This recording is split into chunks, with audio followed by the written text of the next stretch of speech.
Details as the governor defends the central bank's decision to fund government's current budget deficit hovering around 40 billion Ghana cedis. Right?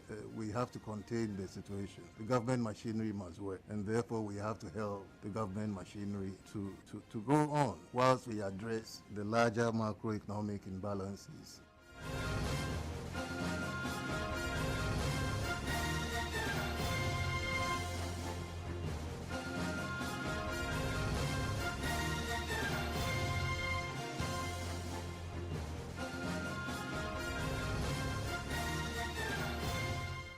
And as always, Top Story is brought to you by Vodafone. Further together, I'm Blessed Sugan. Tonight, Bank of Ghana is fighting claims contained in a report by the World Bank, which blames it largely for the persistent rise in inflationary rates and the unending exchange rate depreciation, forcing it to project Ghana's debt to GDP ratio to hit more than 104% by the end of the year. But Governor Dr. Ernest Addison tonight is rejecting these positions. Well, he has been responding, challenging the position of the World Bank. Take a listen.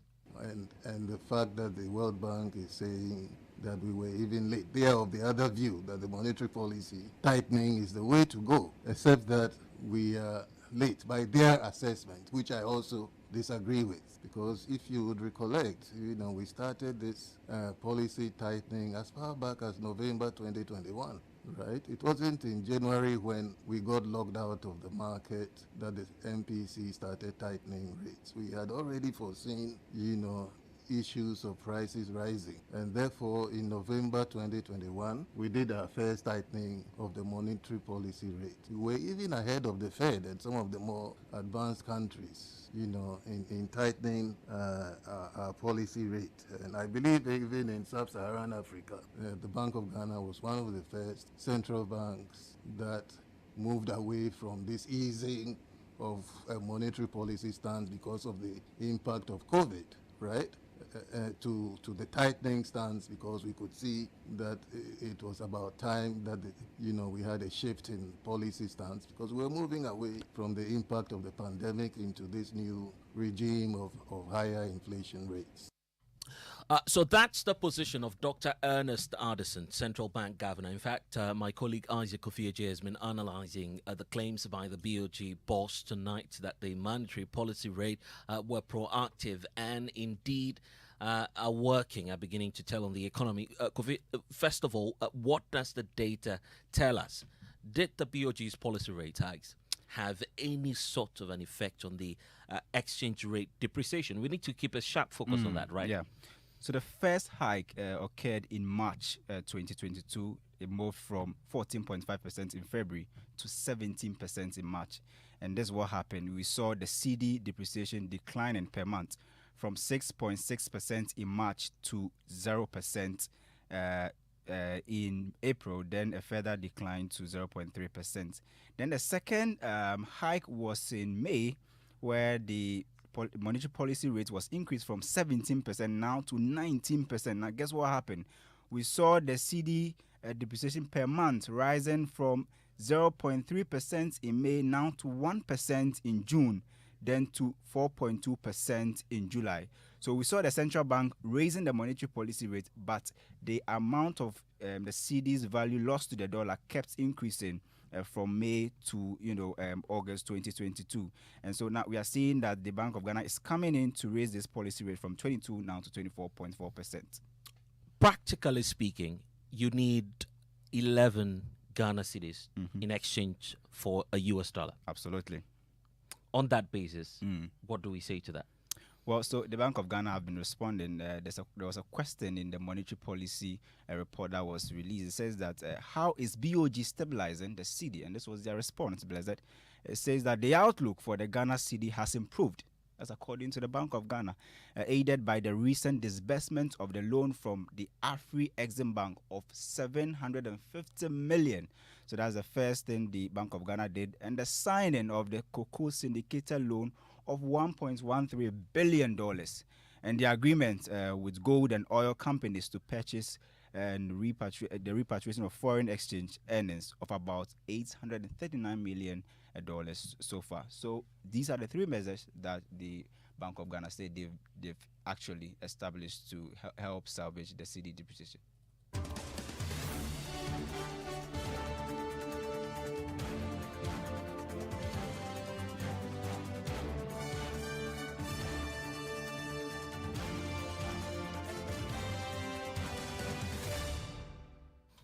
So that's the position of the Bank of Ghana, read to you by my colleague Isaac Ofieje, who's also been analyzing the effects of the BOG measures on our economy. Let me bring in at this point Kwekwako Kumson, who happens to be an economist with Data Bank, joining us tonight on Top Story.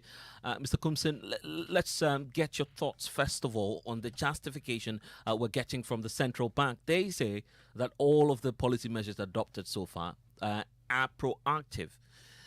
Do you see that working? Well, thank you, Blessed. So the governor in a statement reiterated that they got ahead of the curve in terms of the hikes globally.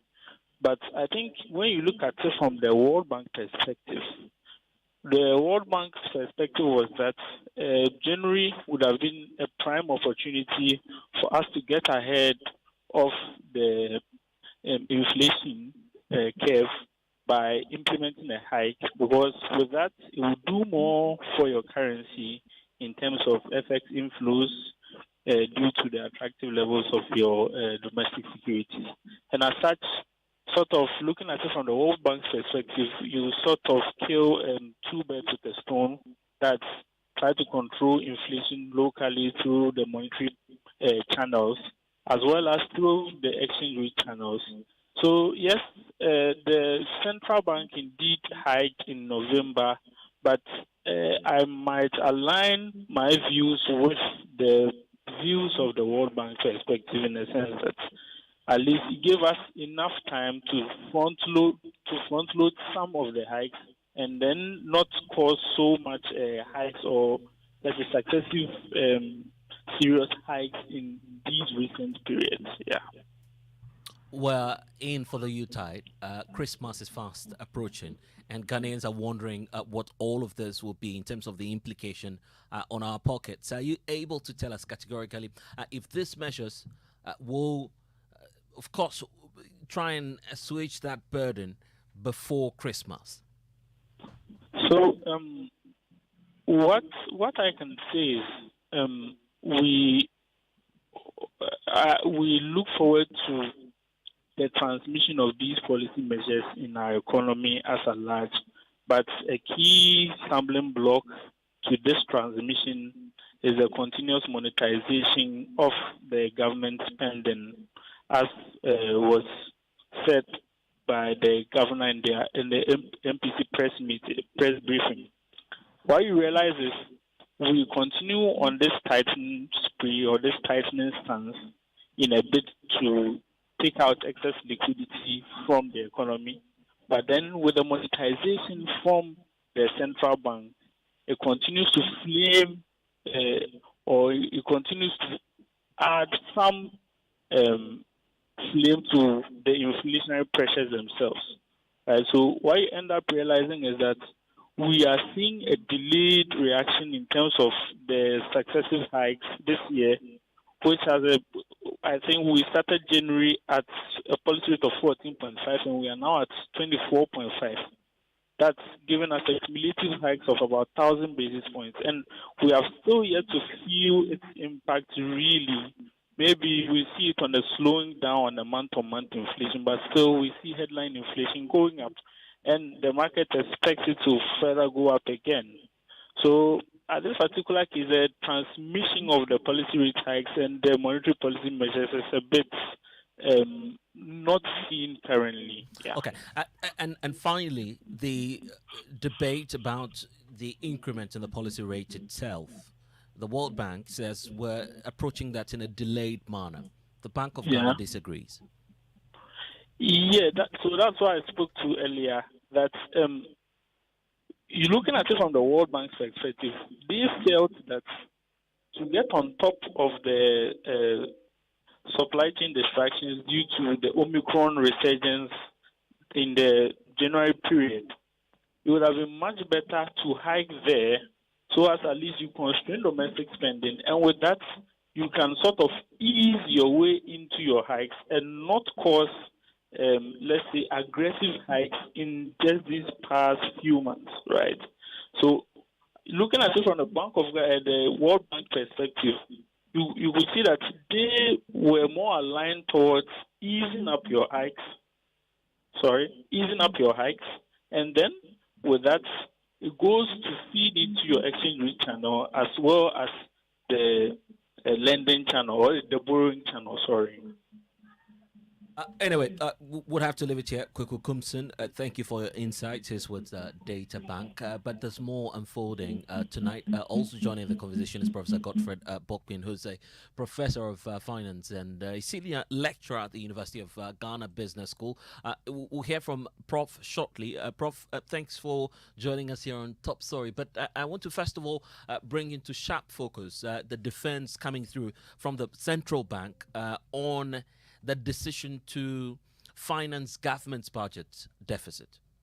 But I also recognize the point that all your questions are interrelated. The point that Maxwell raised about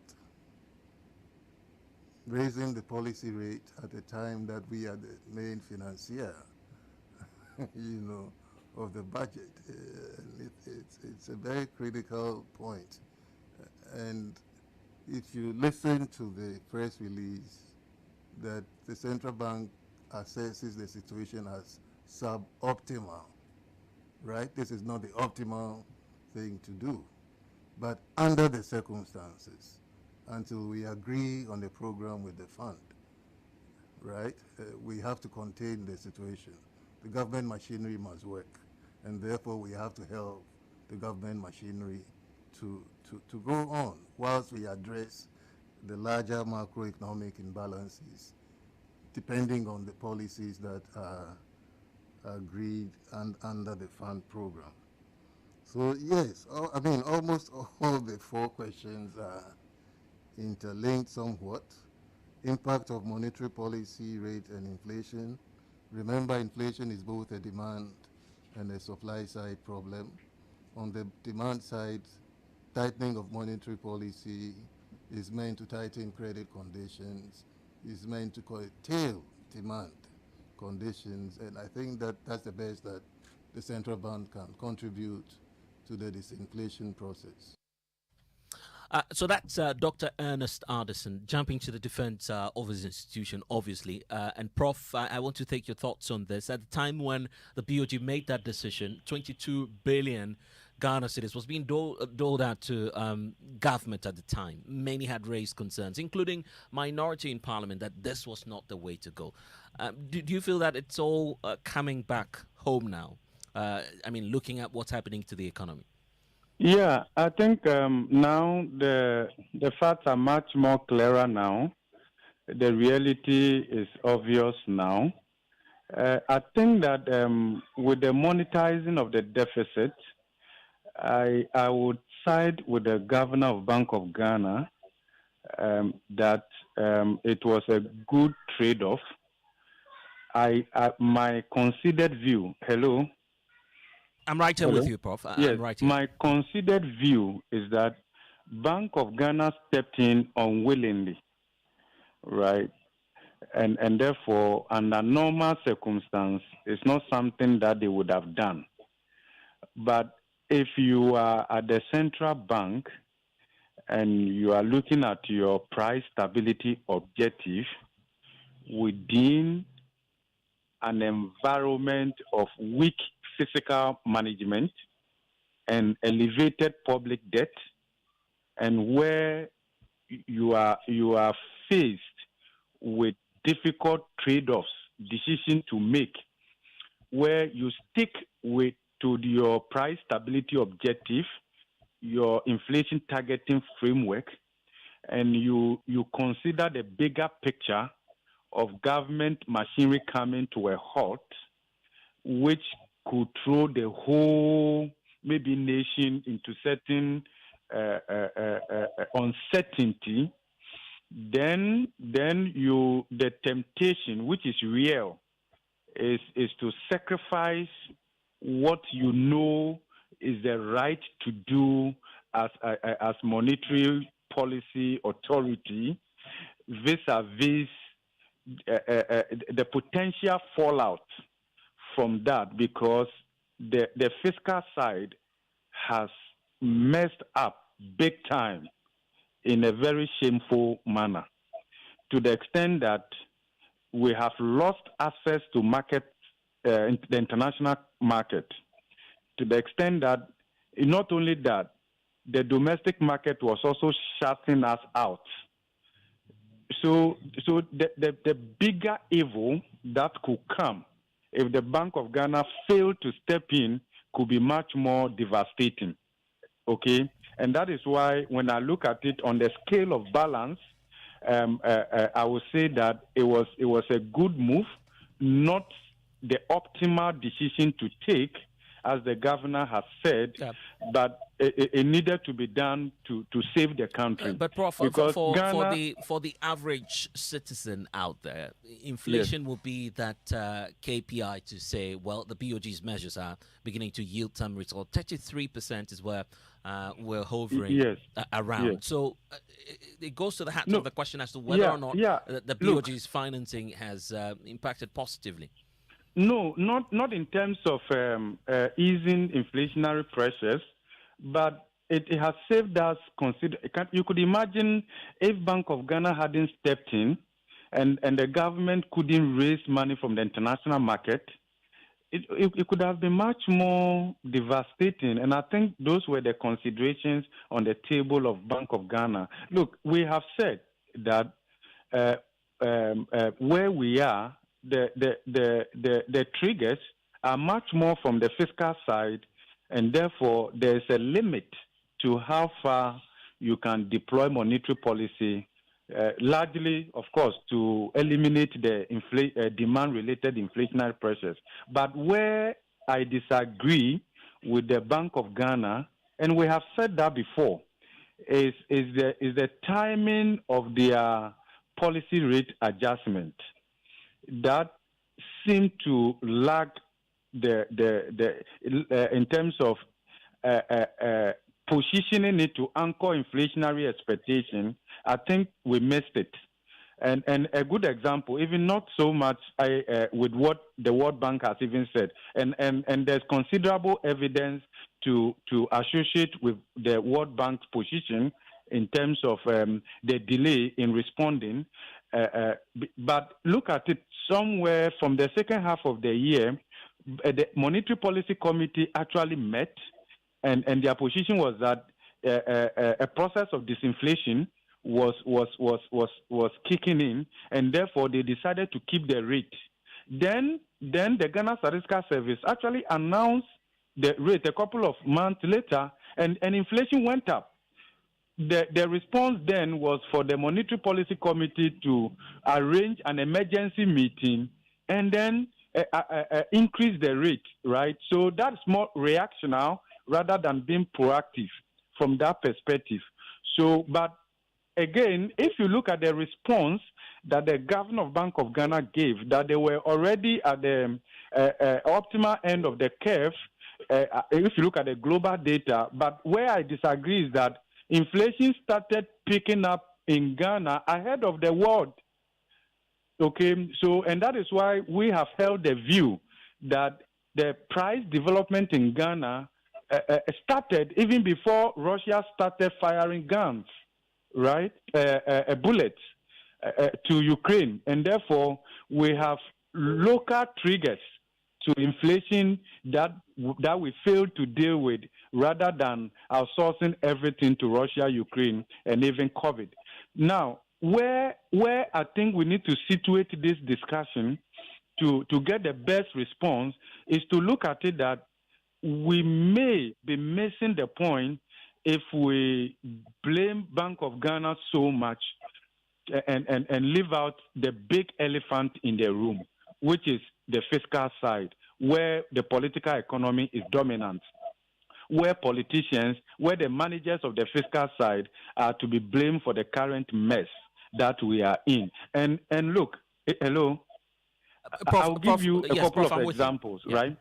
If you look at Bank of Ghana's statement in the last 1.5 years, you will see a certain posture from the governor of Bank of Ghana that suggests that they are unhappy with the way the fiscal side is being managed.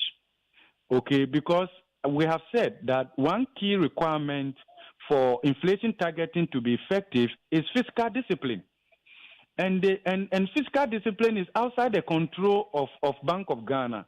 So when the fiscal side managed by the politicians is messed up, then the monetary side is compelled then to come in as subordinate to the fiscal side. And then so what we have done is to deploy monetary policy as a broom to sweep the mess that is created by the fiscal side. So we need to situate the conversation and make sure that the fiscal side actually takes that blame and responds appropriately in a more sensible way that allows monetary policy to be effective under such weak fiscal regime and elevated public debt. Monetary policy can only achieve limited effectiveness. But what we're seeing now, Prof, is that the central bank is on a quote-unquote warpath with the World Bank, disagreeing on the basis of policy measures. Yeah, we can come into moderate that. Is there anything at all that the BOG should be picking up from the reports that's coming through from the World Bank? I believe that the governor of Bank of Ghana, the Monetary Policy Committee, they will take another look, upon a deeper reflection. I'm sure when they look at the data again, you look at, because now the data is available with a certain longer period, which then allows us to look at inflation pickup and look at monetary policy position and adjustment. Then with the benefit of time now and more data, you are able to tell that the BOG failed to react appropriately, and therefore inflationary pressures became a bit more entrenched, therefore damaging the credibility built around Bank of Ghana's price stability objective. But as I said, the elephant in the room is the fiscal side, and that weak fiscal management and elevated public debt is very difficult to deploy monetary policy effectively to bring down inflation and engineer growth. The fiscal side needs to be managed. They are the reason we are in this mess. Look, and no one, I apologize for this, but Prof, it appears no one is scrutinizing the conversation on the amount of money we were expecting from the Afri-Exim facility and the cocoa syndicated facility that government had indicated earlier was part of the solution to the challenges that we're facing. In spite of the arrival of some of the tranches, we're still facing the same challenges that we're dealing with before. Yes.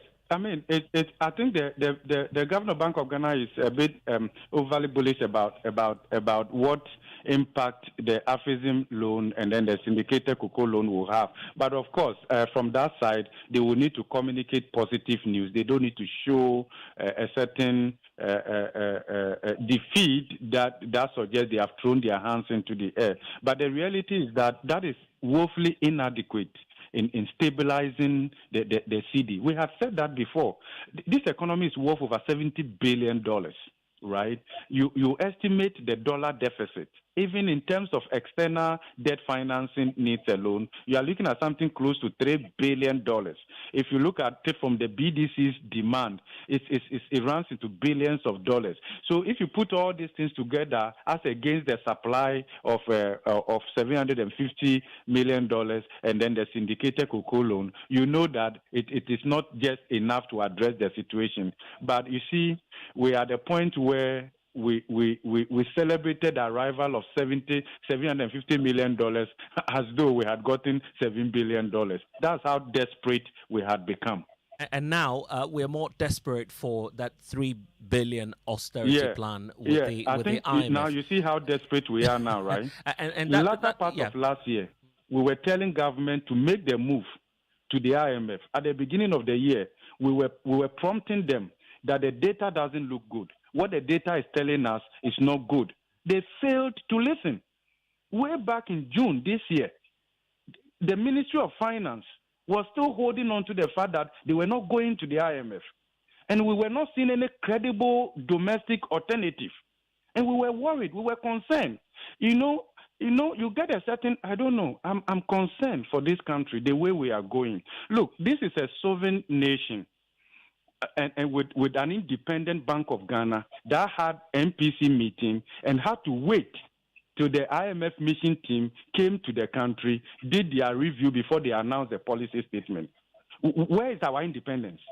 Where a sovereign nation, look, an independent institution within a sovereign nation, the economy is not in our hands. It's not. We lost it. How did we get here? Okay, and we are not seeing the appropriate leadership reaction and response to the mess where we find ourselves. And this is unfortunate. I don't know how to put it. Please. This is sad. And it makes the work of Bank of Ghana much more difficult. And it's difficult for businesses and the private sector.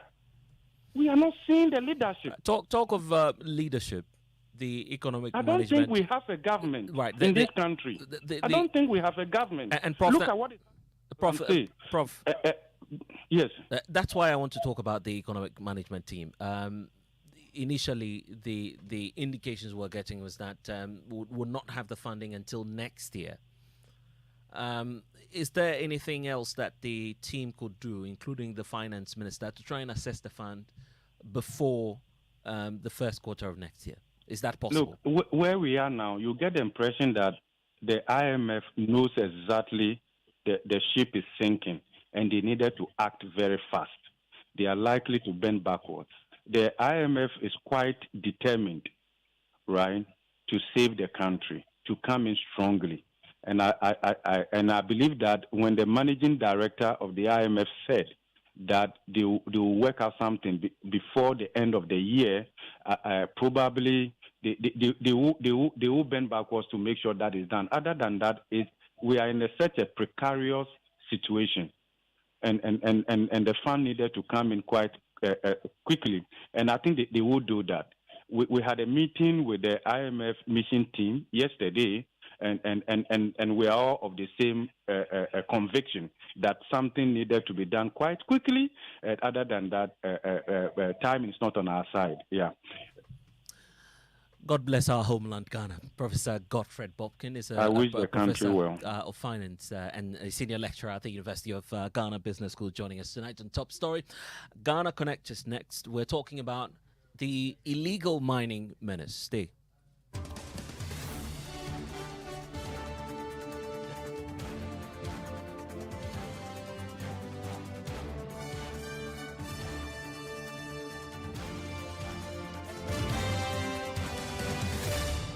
Charlie, some things can be very painful, like hitting your toe against the corner of a table. Or a failed cash transaction because of insufficient funds. But that's where Vodafone Cash Overdraft will help you shop life regardless. Vodafone Cash Overdraft is the latest innovation that adds to your Vodafone Cash wallet when your balance is not enough to pay for your Vodafone transactions. Just dial *110#, select option 5 to opt in. Now let's say you won't buy 50 cedis monthly data where you get only 30 cedis for your Vodafone Cash wallet. You will get a notification saying you can access additional funds to complete your transaction. You accept the offer, done. Overdraft. Oh, say yeah.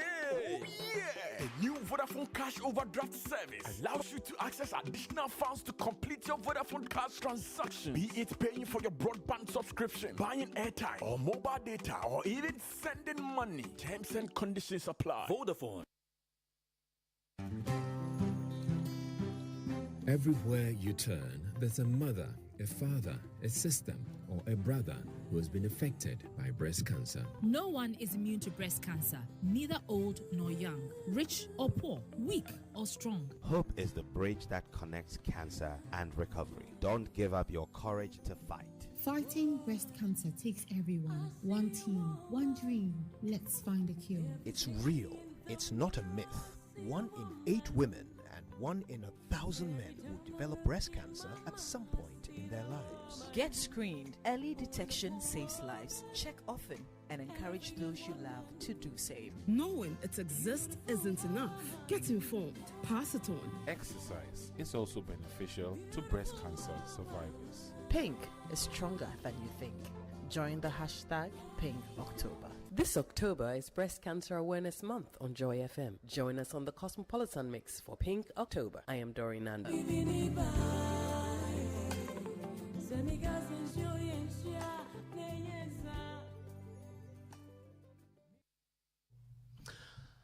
Hello and welcome to Ghana Connect.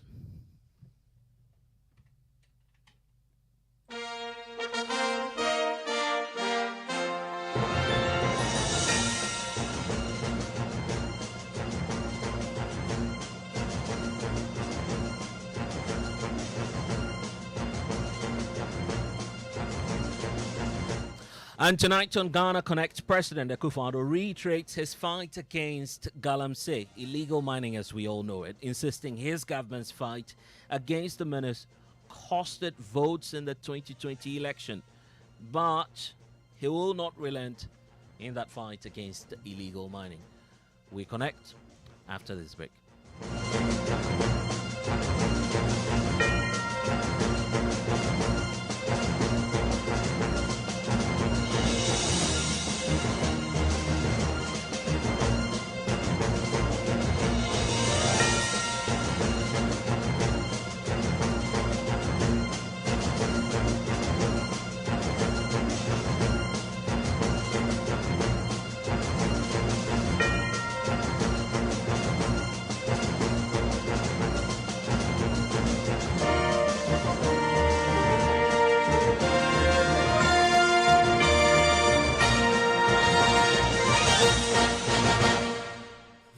I visited Kweku at his spunky new office to congratulate him on opening his business. And man, was I impressed. The business is just moving quick. The sales, customers, everything is just working seamlessly. The secret?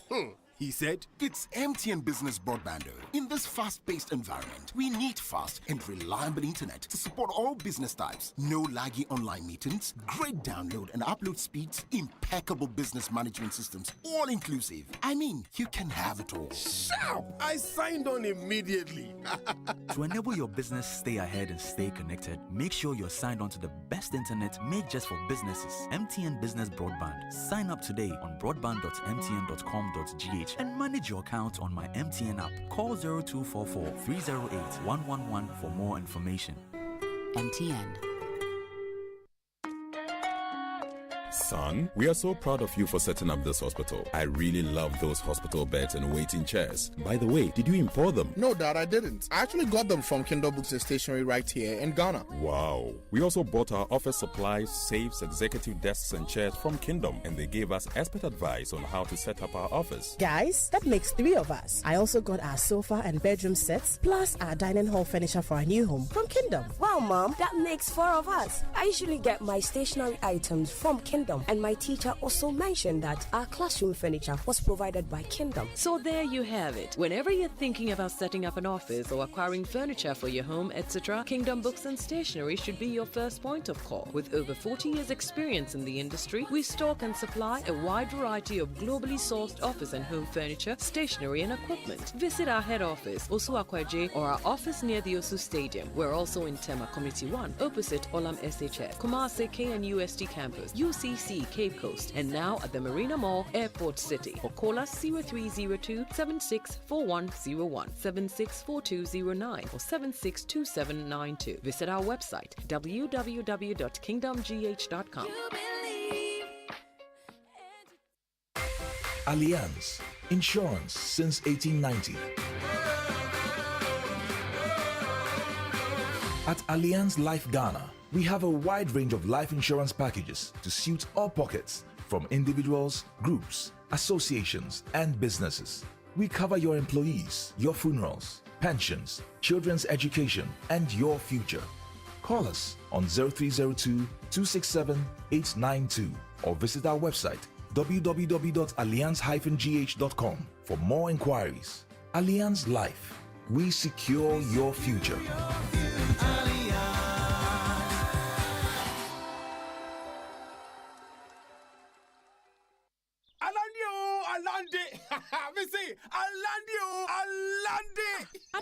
Alande. Ghana Pay Alande. Hey, finally, Ghana Pay Alande. Do more your way on Ghana Pay. Send and receive money at zero transaction fees. Pay bills, buy airtime and data. Transfer money in and out of your bank account and so much more with Ghana Pay. Dial *707# to register for Ghana Pay or download the Ghana Pay app from the Play Store or App Store. Alande. Ghana Pay Alande. Ghana Pay. Your money, your way. This service is powered by Gibbs.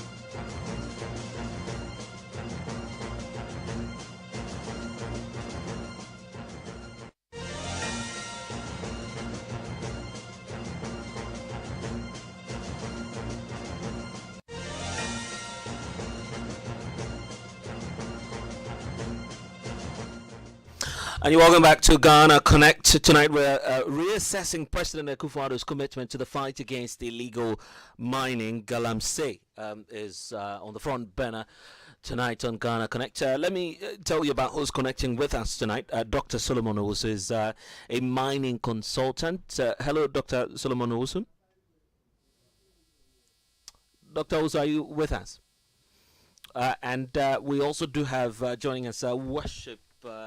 We are Frimpong. He actually manages an NGO and he's very particular about the environment. Hello, Worship. It's good to see you here in studio with us. We'll be getting into the details shortly. We'll have Arocha Ghana. Darryl Bosso will be joining us, and Kilsing Akins is also a youth activist who will all be joining the conversation tonight here on Ghana Connect. But by now, I'm sure that many of you have heard the president speak once more about the issue relating to illegal mining.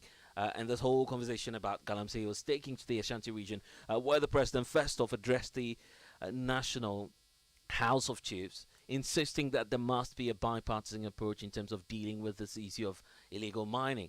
Then fast forward, the president engaged all the MMDCs, giving them a stern warning that no one will be protected this time around if we, of course, wage that war once more to deal decisively with the issue of illegal mining. So, on two occasions just this week, we're getting the president speak about illegal mining. But let me start off with you, Worship.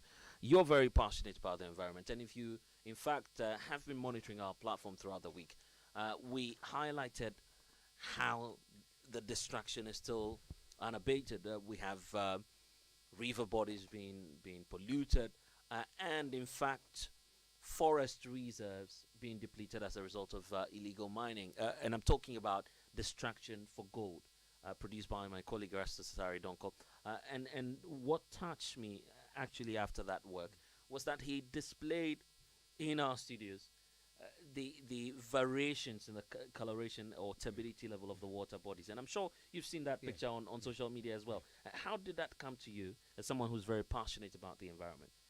Well, a very good evening to you, Blessed, and thanks to our cherished listeners. I particularly found that picture to be worrying because, as you've already indicated, I am more concerned about the environment, with our activities that lead to the degradation of the land, among a few other things. And when I saw it first, I thought that really we have crossed the border in fighting this illegal mining, illicit artisanal mining that we locally call it. And I thought that indeed we now need a collaborative, and an overarching approach to begin to save the society. It's gradually moved away from just saving our forest reserves to now saving even the water that we have to drink. And that is very problematic because since 2010 we've had a whole global momentum about human right to water, equitable and easy access to water. And just when we are about accelerating and having a progressive concern about it, everything begins to go down again on us, particularly here in Ghana. Because you're never going to we find it very difficult to identify which people are fully involved in this illegal mining, which regulators are allowing them to continue to do it without, without the sight and the notice of the security agencies. And if this is how our water is, I honestly don't know. It's it's going to double up our problem. Now we'd have to solve the forest reserve issues. That's one. Two, would have to find a way to purify our water away from all these hazardous, toxins that are already inside. Three, we would now have to, in place of not, having good water now, we have to now put institutions who would be providing safe drinking water to individuals already. We already have a problem with providing water to everyone in the country already. Now we are damaging what is left. In fact, Worship, this conversation is just getting started. Let me see if Daryl Bosu with the Rocha Ghana is with us tonight. Hello, Daryl. We'll definitely work the lines to try and get our colleagues to join us to also share their concerns on this. Daryl, if you can hear me, welcome to Ghana Connect. Okay, we'll get Daryl shortly. But then, for me, what actually touched me was the statement by the president indicating that the fight hasn't been easy. And it goes to the heart of how, tough it has been for successive governments to try and deal with this matter. When you look at the whole fight against illegal mining, why not leave it to the private sector to tackle? It's also come up. It may not sound feasible because of the political will that's needed in this. But some say when you take this out of the political reins, then we'll begin to be talking serious business. What's your take on that? Well, I think generally the whole political masquerade is just a way to allow the private people already work. These things are already being done by the private people. This mining is already being done by the private people, right? They are just behind these political actors, and then they advancing their cause. So if we say that we generally have to now give it to them, we are just telling them that, hey, you have the carte blanche to do what you got to do now. And when you leave, the whole business enterprise to sort of capitalist, it goes way beyond thinking about how to protect their end users, how to protect their customers. It goes about maximizing profit. And if they have to do everything to mine to get the gold, I would really be skeptical if they'll pay attention to all the safety mining protocols that would need to safely mine our gold. There's the issue about the employment opportunities that the mining sector provides, and some other works have been done on this, highlighting how illegal mining, I shouldn't say illegal mining, Galamsey, traditionally as it was, came with some sort of economic opportunities for persons who find themselves in mining communities and may not be able to go large scale. And we don't want to lose sight of that fact as well. How do we get a fine balance to all of this? Indeed, you touched on a very core part of what this issue is really about. Indeed, prior to coming here, I was also reading a bit and realized that over the years, it's provided beyond 5 million people, giving them jobs and eradicating poverty from several sectors of the country. And so telling people that leave the job that is feeding you and your family and go home because you are not doing appropriately, for people who find themselves in that space, it will be very difficult for them to just get up and go when there's no alternative. There's no other occupation that they could hop on, right? So I think that we will probably need to enhance the scale of regulation, because we've been a mining country for a long time, since our forefathers and all of them. This Ghana has been a Gold Coast, so we understand that mining is a core part of our living. But then again, it is disrupting, the safety of our environment. So we need to find a way of allowing these people, so to say, into safer places that would not lead to, the disruption of the environment, while they can also, find some end meat out of it to be able to save their families, provide food on the table for many other people who depend on them. That's where I'm looking at it from, because if you say that we should let them be, we shouldn't allow them to mine when we know that this is what feeds them. We don't have alternatives for them. It's going to be very difficult. So for certain areas that are very closer to, let's say, our water bodies that are going to create problems for us, we should exclude all those sectors. And then we should find ways of, providing safety mining, protocols for them that moves away from the excessive use of mercury and all those, toxic chemicals and equipment that are used in mining. And let me say that I see clearly that Daryl, who's with Arocha Ghana, is joining us now, and quite a very strong message he's sending there, using the backdrop of a very green forest, I should say. That should be the Tano Nimri Forest Reserve, but unfortunately, we're losing that to what the Minerals Commission is telling us as illegal mining. Daryl, welcome. Hi, thank you, Blessed. You would have to, first of all, unmute for us so we can hear you. But now to the question about the political will to fight illegal mining. Listening to the president again this week give that reassurance on two separate occasions. Are you refreshed and getting a sense that finally we're getting to work? Well, good evening, Blessed. And I think, and also to the panel, the other gentleman on the panel, I didn't get his name. I think the discussion on whether we are seeing a clear commitment, I would say outrightly no. And there was no hope, actually, in what the president said. I only saw him repeat again and again a lot of the things he said when he was sworn into power in 2017. A lot of the statements and he said also to many of the chiefs he met on his way across the country. And if you also look at most of the things he reiterated in terms of asking for support from everyone, citizens, everyone, these were the same things that came out in the regional dialogues on small-scale mining in 2021. So I expected a more, I would say, forward-looking action, something different from what we have already been doing for a long time, the usual rhetorics, to more action and more statement of, I would say, sanctions for all agencies and institutions and individuals or officers who are resting on the sleeping on the job and allowing these things to happen. But I didn't see that. It was still the same thing. We asked for everybody to support us and all of that. And today, even to say that if my own people like the DCs, if there's evidence against them, they won't be spared and all of that. So for me, I would say that we didn't get a clear political assurance that we are ready to deal with this once and for all. And I keep saying that the way this mess is and the way as a state we have so much authority, so much power, we control almost all the state agencies. The people in office are most of them are appointed by the government, the executive. If we really want to deal with this issue, we can do it in just 1 year. Some say that is not a realistic timeline. Given how complex all of this is, you know it.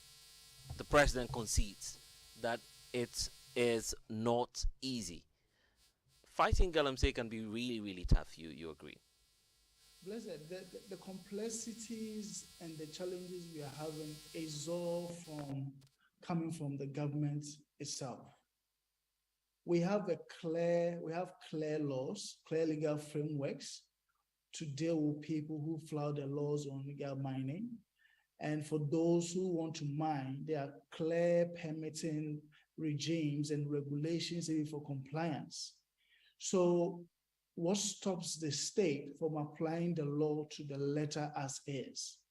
We have seen countless occasions where there has been opportunity for government to demonstrate that they are not going to tolerate any continuous flouting of the laws or any impunity.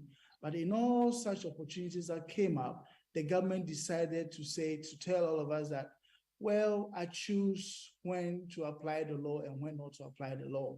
And for as long as you keep doing that, you breed impunity, and you see instances where a company that does not even have a permit takes it upon itself, takes the law into their own hands, and fight a state agency that is supposed to be also doing their work. So I believe that it is not as complex as has been presented. The complexity is coming from the very same people who are supposed to be making sure we deal with it, but are also the same people who are making sure we do not succeed. That is why it seems so complex. But otherwise, it's for me very straightforward and can be dealt with. Daryl, let me bring in Dr. Solomon Owusu now. Because he's a mining consultant. So at least he'll be able to tell us what goes into the mindset of all of these people who engage in Galamsey initially. And I need to stress that again. Galamsey wasn't an illegal issue at the start of it because people were just gathering and selling. So, Dr. Also, if you're with us, run us through that background and feed that into where we are today, where it's blown up to become a full industry, which is being tagged as illegal mining. How do we compare what's happened in the past and the type of Galamsey we are witnessing now? Yeah, thank you so much, my brother. I think you are right that initially nobody was stressing on Galamsey because they were using common pickaxe, shovel, spoons, and some rudimental equipment to mine that had a little effect on our water bodies. We couldn't even see the pollution, the alarming rate of pollution that we see right now. I think Galamsey has been there since, the old ages. That's why we used to call it Gold Coast. Ghana was Gold Coast because there were a lot of gold and people were mining. In 1987 or 1989, one of them, I have to check, but either 1987 or 1989, the Rawlings regime passed that PNDC law to regularize the Galamsey into the small scale mining where people could go and get licenses. In 2006, President Kufuor realized that people had interest in small scale mining because, frankly speaking, it is a lucrative business, very lucrative business, that because of the global demand of gold and other heavy metals, it has the market. And Ghanaians, once we have the gold in the ground, people decide to mine and sell so that they can put food on the tables for them, especially at this time that unemployment rate is very high. My brother, the 2006 Mineral and Mining Act, 2006 Act 703, it states clearly that only Ghanaians can engage in small-scale mining. That's Ghanaians that are 18 years and above can engage in small-scale mining. Large scale is where we have these foreigners. Large scale like Newmont, Anglo Gold, Goldfields, Adamos, Golden Star, and all those mining companies. Now what do we see? We have Chinese guys all over the place engaging in Galamsey, illegal mining. And the president has seen all these guys in Ghana, especially Aisha one. The matter is in court, so I won't stress on it. But remember, let's be fair to foreign nationals, especially the Chinese. They've been, at the receiving end of what's been termed as stereotyping. When the conversation comes up, we're very quick to say, well, it's the Chinese. No, but the point is, we have Ghanaians who bring those Chinese guys to Ghana. My brother, if a Chinese guy is coming from Wuhan, does he know any place called Manso Forest? Does the person know where to, the road to pass and get into the forest with their excavators, champagnes, and all that? Our own Ghanaians, and the law states is clear. The Act 703, Section 90, downwards, states clear that any Ghanaian who aids any foreigner to engage in illegal mining, the Ghanaian is also liable to punishment. But what do we see? Because the same MPP people bring those people down to Ghana, the law doesn't punish them.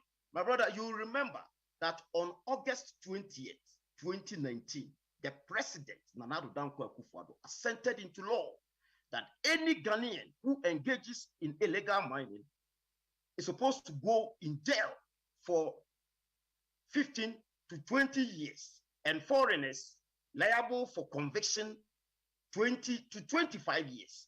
But the same president, under his watch, they arrested Aisha One, being a foreigner, and they let her go, saying that because of some economic benefits we get from China.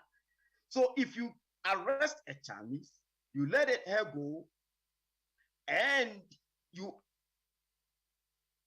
arrest Ghanaians, you put them to jail, are you being selective in the application of the law? And that is the problem we have. And even within the Ghanaians, they've been arresting the employees.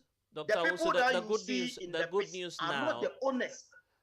Dr. Also, we have some good news now, isn't it? The Attorney General has clearly stated that all of the issues will be brought back. So it's not as though we've left the case. When are they going to bring the issues back and ensure that the right thing is done? I mean, they've been saying all these things all the time. My brother, let's not pamper them. Let's not pamper them. We want to see action behind the words that they say. And that is where the interest is. My brother, okay, what about Chairman to me, the Akunta mining? Please, have you heard about Akunta mining?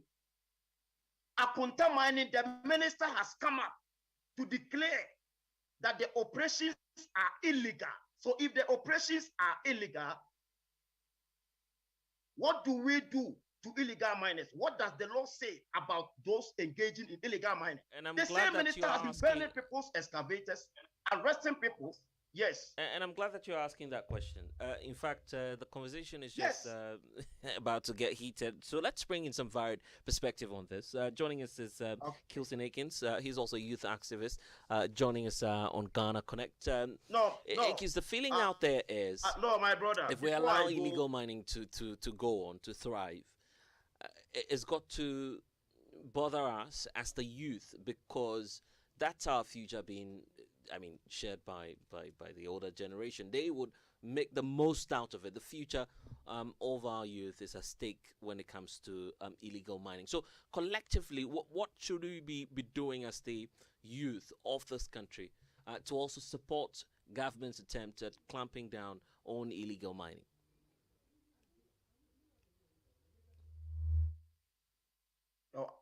No, are you talking to me or another person? Oh, okay. Um, let me having some make challenges this clear connecting here, to my brother. Dr. Also, the fundamental problem now is Dr. Also, we'll come to because you. I gotta go. Yeah. So Obviously. if you can allow me to finish and I go. Just make that. Yes, just make the point for me. Yes, the fundamental problem is both illegal miners. This is very important. Both illegal miners and those with the requisite licenses to mine, that is the small scale miners, both of them pollute water bodies and degrade lands. That is the fundamental problem. So the president has been chasing only illegal miners. What about those who have acquired the licenses? What standard operating procedures have they put in place for them to follow to ensure that they work without polluting the water bodies and degrading the lands? As I'm talking to you now, they don't have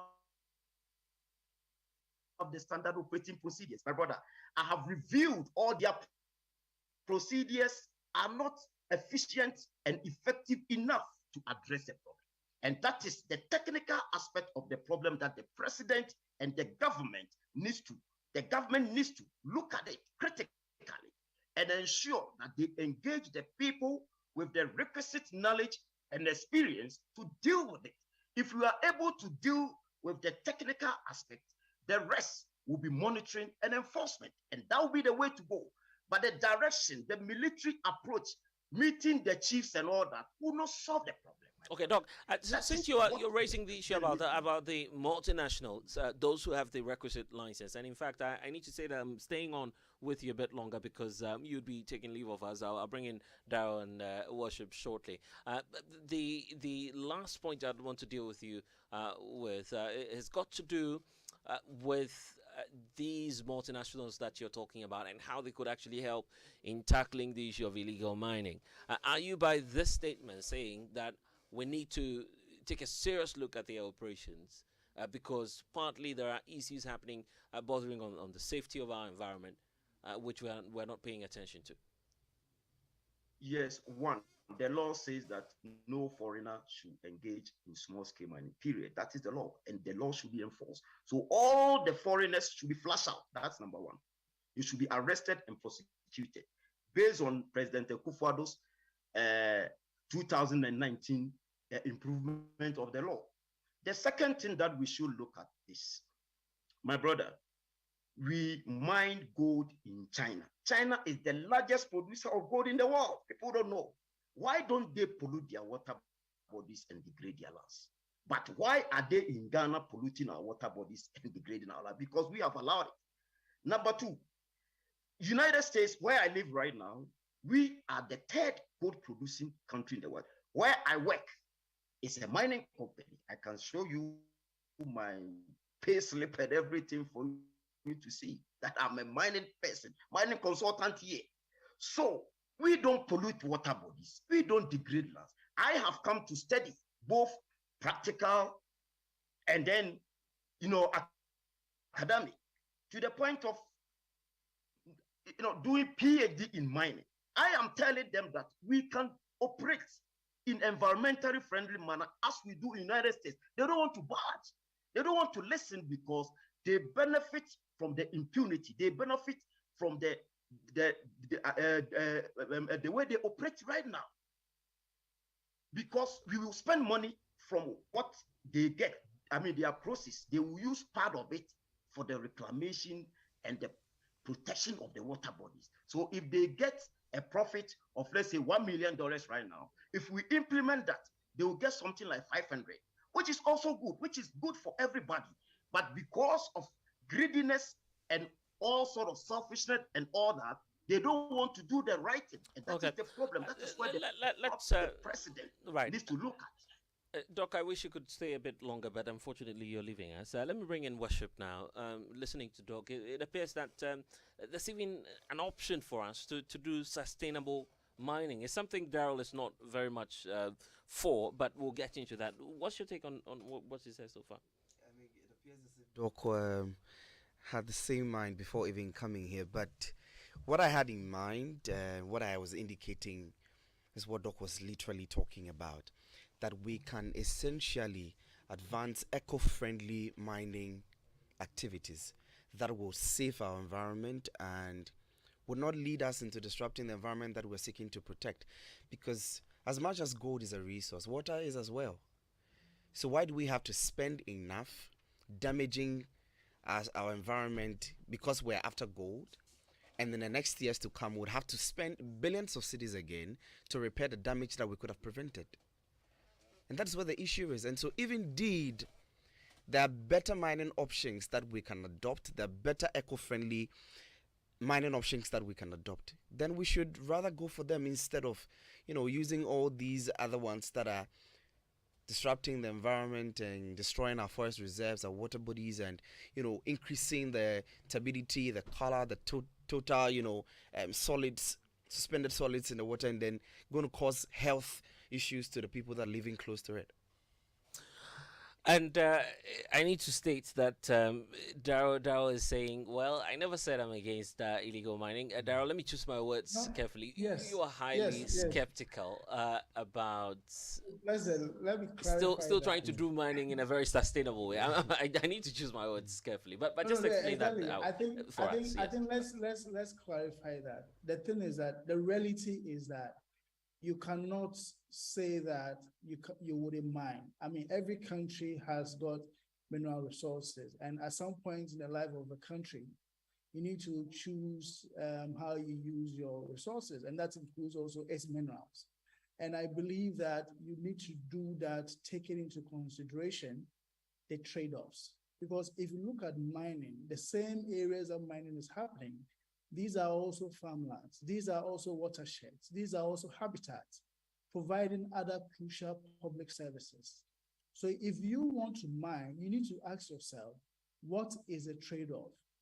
And in doing that calculation, the cost-benefit analysis, then you choose to decide that, okay, there are certain places within our landscape that we can mine, but other places we cannot. And even where we choose to mine, we need to have a policy or a regime that ensures that the land can be put back to functional uses for either food and cropping services or even for water services once again. Because we shouldn't forget that mining is a very destructive enterprise that can displace farming, that can displace watershed services, it can displace forest, and eventually also can even displace even the social economic dynamics that exist in a community. Because at the end of the day, when mining takes place in a community, it brings in so much revenue within a short time. People's life change all of a sudden, and then everybody wants to do things that they've not even been exposed to. Then when the gold finish, the life after gold then becomes very miserable. We've seen several examples even in Ghana here. So you ask yourself, at what cost are we choosing as a country to mine all our productive spaces and displace every other services? And that is where, as Dr. Owusu said, you need to put in very pragmatic, I would say, protocols to ensure that the person mining does not displace the person who needs water. The person mining does not displace the farmer. The person mining does not also displace the habitat, which is also providing other services like climate amelioration and other things, which is all very crucial for our sustenance. So it's a matter of you balancing the sheets, the cost benefit. And that is why within our mining regime, we think that it is very crucial that we put in very stringent measures to ensure that every miner should be responsible to fix the mess they leave behind. But at the moment, the mining regime allows small-scale miners to dig up a place, and there's no obligation or compulsion on them through the existing compliance and mechanisms for them to rehabilitate the land or reclaim it. Leaving most lands unrehabilitated, farmers go back to the land that has been just dug, and then they start cropping on it. So our food system now gets to be traced with heavy metals, which likely could have impact on our health in the future. So I think that it's an issue of balancing the sheet and asking ourselves, what is the trade-off? Otherwise, a country should justifiably have access to its mineral resources. For those who may not get that mental picture about what Galamsey is and what it is that we're talking about, I mean, some of us didn't grow up in communities that had this activity. Let's try and paint that mental picture, Daryl. Just stay with us. My colleague Samuel Kojo-Brace is joining us. He's grown up in the western region. This is an area. I want to be fair to all those who come from the western region, because I still want to go there and live there peacefully anytime I intend to visit my friends there. So let me be safe here by choosing my words carefully. This is an area that has some element of illegal mining reports emanating from there. So it's huge. So Samuel, just help us understand this. Growing up, how the issue of Galamsey was, and looking at what's happening now. Just take us through that timeline, and then we'll be able to feed into the conversation. When I was young, we had a community called in Swayem, which is about 25, 30 minutes from my community. That's where all of us were going. I mean, the young people and people who were involved in Galamsey were going, and that's a pit mining. So like someone has dug about 10 like electric poles underneath the ground, and the person is there mining to bring to the fore rocks where we crush, and then you extract the gold from it. So that one, I mean, we didn't know of water body, we didn't know of forest. You only have to gather the courage to descend into the bottom of the earth, about 100. And we need to say that mostly you're doing this without any precautionary measures, right? No. It is not. It is not. They just go there, and then that's why sometimes when it caves in, people do die, because you only use wood to support the earth as you go down. So there are wood that you erect in the space to ensure that it supports the hole that you are creating underneath the earth. Wow. So you would see a small hole on the surface of or on the ground, but when you go deep, it's a big area where a lot of people who are mining. Now that's what was the case, and then until later, when people started going into the river bodies, and it only happened when they realized that the local politician was going there without punishment, because first it was if me, I didn't have the courage, so I never went into the that hole. I had friends who go and they'll come and narrate to you. Sometimes they even come with pictures, videos, and you see them. So that was the practice until this whole water thing. So now and what's even changed about river it? bodies that I used to drink when I was a student, it's now being mined in, and the water is gone. So now what's changed about it? Is it the issue about technology? What exactly has changed? I think about it's it? technology. You know, when people made them aware that you can set up, they call it boat, and the boat you use a chamfer machine, and you set it up with there's a rod that you put deep in the earth of the river. Riverbed. I mean, the riverbed. Good. And that brings the material that you need for you to wash. When you say washing, you're using water to go over the material, so you can get the tiny particles that's the gold materials you're looking for. And then you use mercury. You put mercury in it. You wipe it on the surface. And that's the level of distraction going on just in one place. Yes. So I mean, they are digging the riverbed in the river, and they are still using the mercury in the same river. So that is how it is. I'm assuming that the only way people could have adopted that was when they saw that there's technology to do that, and when they saw someone doing it without punishment. Because that river body called River Butre, where I was drinking, I mean, there was no mining around it in the year 2000, 2002, 2003. We didn't hear of it until lately that it happened. So I think when the foreigners came in with the technology, then people learnt it. Okay, here's what I would also say. That for a long time, we haven't dealt with the issue as a matter of illegality. We're complaining now because we're seeing the effect on our river bodies. Yes. That could partly be the challenge. Yes, because you've lived in those environments. I'm sure that at the time, anyone engaging in Galamsey would be very much welcome in the community. Yes, because you see, like I'm telling you, at that time when you go to deep into the air to bring the rock, you were not polluting any water body, because even that extraction is done in the homes. When you come to our homes, you dig two holes. And so in many communities in the Western region, you find that? Yeah, there is no homes. When you come to Agron Kwanta where I live, there are a lot of these sites, a lot of these shops where you grind the stones and you extract the gold. In the homes, the water doesn't go into your home. It doesn't go anywhere. So as for that, there wasn't any much major issue with it. But it is when we saw the alluvial mining. But it was still distraction anyway. Oh, exactly. As for that, there was. I mean, because when you get a site, you have to clear the trees there. But what I know of in Swahim is like a community that has been there for a long time. So, but I still know that when you find a virgin forest where there is gold, they go in there. Yeah. But you have the security people chasing them, because there were stories of how people have to run for their lives in those days. But we failed to nip the bud in the bud, nip it in the bud. Yeah, nip it in the bud. I mean, contain the situation when it started. For example, when we realized that people were going to the river bodies, that's when we should have been serious about curtailing it. But we looked on, and people saw it. People put in money. Politicians put in money, and it gave some other people like myself. I'm not saying me, but I'm talking about young people, my colleagues, the impetus to say, let's go into it, because this man, this big man is involved. When they come, because this man is here, he's our surety. And see, anybody who goes into it will look for a big man and say, this man is in it. He's my security. Because of him, we would never be, dragged out of this. So now we get the story of how this whole thing is being tied to the politicians. So let's get to the politicians, shall we? I'll start off with you, Worship.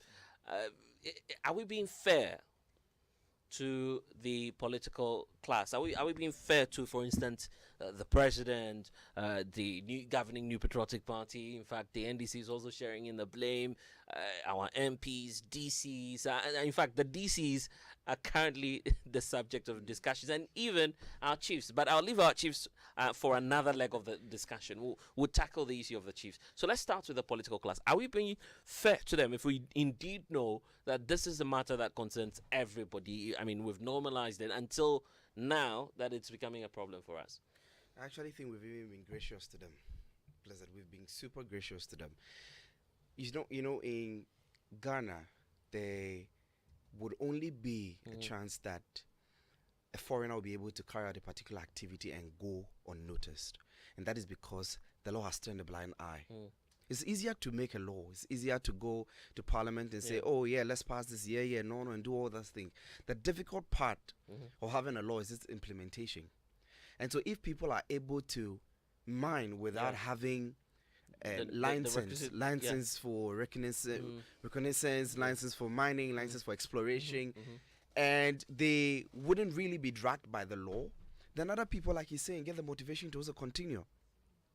And so some people say, well, they are employing people, and so you also don't want to get that opportunity for a lot of people who will still come back and vote for you, the politician. You hear the president talk about the fact that clearly, when it comes to votes, he's lost a number of votes. So he's in fact telling us that he would have won by landslide victory in the last elections, but for his fight against illegal mining.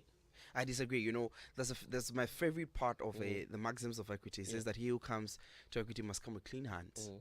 Okay, you do not, think that because you're providing employment for the people, you can bypass the system. It's a sure way of telling the people that the system is ineffective. The system is weak. And once we've recognized the bureaucratic inefficiencies in the system, then it's way easier for everything to be formalized. And so, indeed, they may have lost, some votes, but those votes represent a greater part of the... Mind you, if you lose the votes, you're going out of office. But what is the objective from the mining from the place? They're reaping excessively. And so, I mean, this is a very sensitive conversation. When we're having it, you need to look at all the sides involved. But this conversation on illegal mining, this illicit artisanal, mining has been in the system ever since all the political parties have, Let me put Daryl to a test now. And Daryl, I'm assuming now that I'm giving you that power to act as the president of the country for a minute. Then you have Chairman Wuntumi, who happens to be a stalwart of the party, supported you all throughout your period when you were campaigning. At the time, perhaps you may not even have all the funds to do the campaigning in your stronghold, the Ashanti region. And you're finding out now, after all the years of support, that he's been mining in an area that is tagged as a no-go zone. It's illegality. If you were the president, what would you be doing by now? Well, your preamble is really pushing me to the wall. I guess that is another thing we are confronted with. But you also want to, ask yourself, which is a greater responsibility on you as a head of state? This is one individual, and you need to, like the president said, if he's put his presidency on the line and one individual seems to be pushing you out of office, I will take the action in the interest of the people. Because as a president, you are there for all Ghanaians, not just for one person. And for me, that responsibility should be high on your mind and agenda in everything that you do. Because yes, the mineral is vested in you, but it's in trust for the people. So I will take that action to take a decision that will benefit the masses. And I guess that is where we will differ in terms of our approach in dealing with the current actions of Wuntumi, who is very much connected to the president. But that said, I would say that, the question on the political actors and the extent to which we put a lot of blame at their doorstep, I think that let's be real here also, the fact that, these political leaders or actors have also come to see that is a quick way to get the youth to be engaged in jobs. And for as long as you allow them to work, you can also show up your political, I would say, opportunities. And that is how come, you heard the president and even the previous government talk about when I come to power, I will let all those who have been arrested go free and on amnesty for those who are arrested in the Galamsey. So they know what they tend to get from Daryl, you're simply finding a diplomatic way of avoiding my question. I was making for a minute, giving you that chance to be the president. If you were the president, and you see, and in fact, some say that's how hard it is for the president now. Giving the way. I thought my response was very clear. I indicated that I know I'm a president for the people, not just for one individual. And I will take action that will benefit the whole country and not one that would just give an opportunity to one person to get away with all of these mess that he's been causing. So for me, this is where I would act differently. And so I am not dodging the question at all. I am only saying that we need to know our role and the responsibility given to us as political leaders. We are there not to amass wealth for ourselves, but to act in the interest of citizens. And in all instances, when we are confronted, this is how we have to behave. I know, I hear that there's also this thing that, you don't really know how power is until you are in certain positions.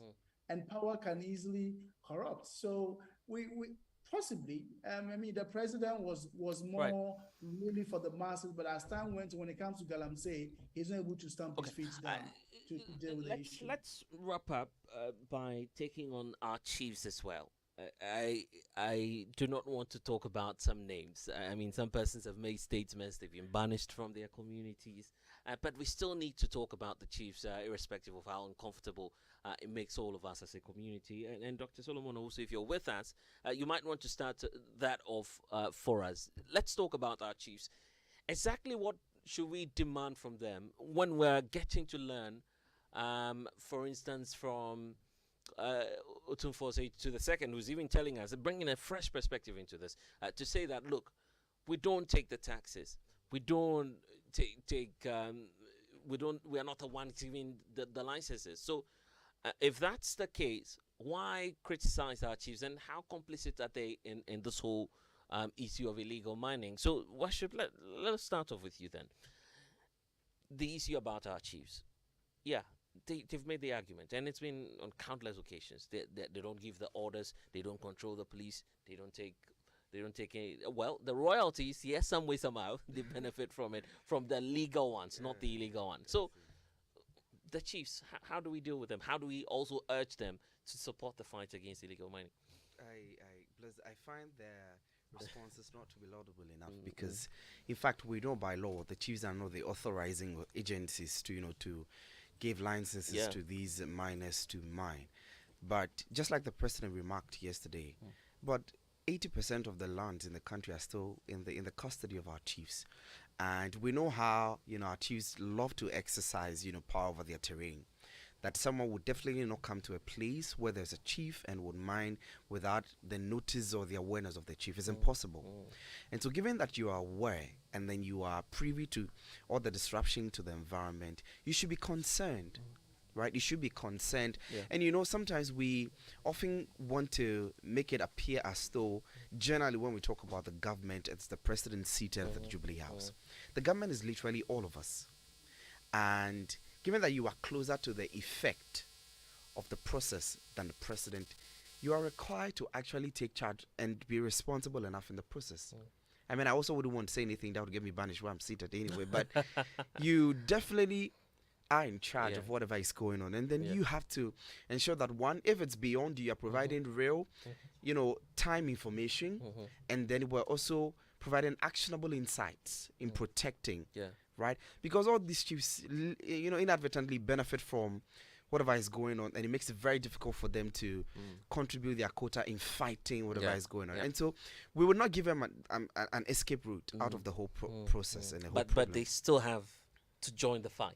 They are definitely a major part of the fight. On a scale from 1 to 10, in terms of that urgent need for the chiefs to join the fight, how dire is it if we don't have our chiefs on joining the fight against illegal mining? I'll give them a full 7 out of 10. Because like I mentioned earlier, just to wrap up for you, I mentioned earlier, it's difficult for someone to get into any part of this country to exercise, right on a land without the attention of the chief. It's difficult. And so they are aware. Once you are aware, you should be the one in charge of that spot to solve the issue before it deteriorates. So Daryl, in just a minute, take this aspect for me, the constitutional implications, the fact that there's a superseding provision that the president holds in trust all of our natural resources. So ultimately, he has the power to act, not the chiefs. Well, I think I'm happy you eventually concluded with the fact that ultimately he has the power to act. The authority and responsibility as enshrined in our constitution and various acts. If you look at the Minerals Act 703 as amended, all the authority and responsibility lies with our president. And I have to say this, our chiefs have a lot of power. But if you say our chiefs should also get really active in addressing Galamsey, this is what is likely to happen. the state would go ahead, process concessions and all of that. They come to a location, the chiefs don't want it. If the private company insists, then the chief will also amass the people in the community, and then there's a clash. I mean, the case of the Asamai Tamfwe was just a typical example, where a group says they're doing community mining, and then also there is this task force set up by the Ochenhene who works in the HAB areas, also went to the ground and said these guys who are supposedly doing community mining are actually illegal miners. So yes, we need to recognize that our chiefs have power, but they are only respecting the existing legal regime to ensure that the state, who has agencies and institutions in place to regulate mining, actually play their role. The chief can also say that nobody should come and do any mining on the land, which is a fair thing. I know of a few chiefs and communities where the chiefs stood their ground. They didn't want mining to happen there. The next thing we knew, they sent police there to quell a community uprising, and before you realize they were launching community mining in those areas. So eventually you realize that the power and authority for what happens and also what shouldn't happen will lie with the president or the executive and the government of the day.